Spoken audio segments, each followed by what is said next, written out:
Hey McGinn, welcome back. It's Mr. Lohn. We are ready for another read aloud. As I do time to time, I grabbed a book from a classroom today because it's sometimes nice to see what they have, what their students are reading. And the book cover reminded me of Memoirs of a Goldfish, not Norman, because it had a goldfish on the cover. I said, oh, you know what? We've done those other ones. Let's do Gilbert Goldfish Wants a Pet. Here we go.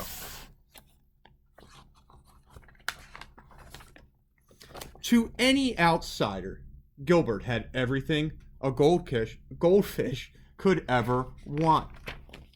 A magnificent stone castle, a treasure chest full of gold, and a feast of tasty flakes that fell from the sky just in time for breakfast each day.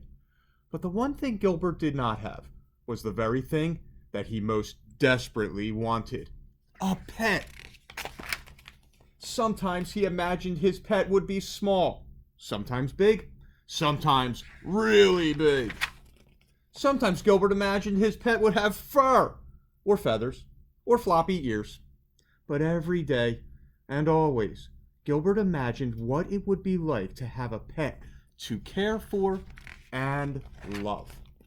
And then one day, Gilbert woke up to find a dog barking at him. Ruff, ruff, ruff. Gilbert blinked his eyes to make sure he wasn't dreaming. The dog wagged his tail and licked the bowl. Gilbert swam around and around in happy circles. The dog ran around and around in happy circles too. A pet! Gilbert glubbed. I have a pet! The dog barked and barked and barked some more. Ruff, ruff, ruff.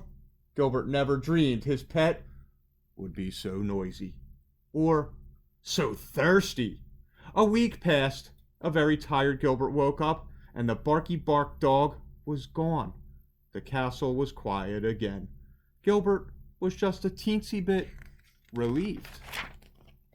A few days later, Gilbert noticed a small gray mouse peering at him through the glass. Gilbert's little fishy heart went pitter-patter swish. The mouse licked her paws and sniffed the bowl. Gilbert swam around and around in happy circles. The mouse, who thought Gilbert was a large chunk of cheddar cheese, ran around and around in circles too. A pet! Gilbert glubbed happily. I have a quiet pet. The mouse sniffed and sniffed and sniffed some more. When the hungry mouse determined that Gilbert was not in fact a block of cheese, she ran away, and she never came back. Gilbert's little fishy heart went pitter-patter, plop. More time passed, and Gilbert had just about given up on his dream when a fly landed on the rim of his bowl. Well, hello there, little fellow, Gilbert called out. The startled fly buzzed around in circles. Gilbert jumped up, and the wide-eyed fly was there to greet him in mid-air. A pet, Gilbert glubbed. I have a quiet, friendly thwack. Oh my, poor fly, and poor Gilbert.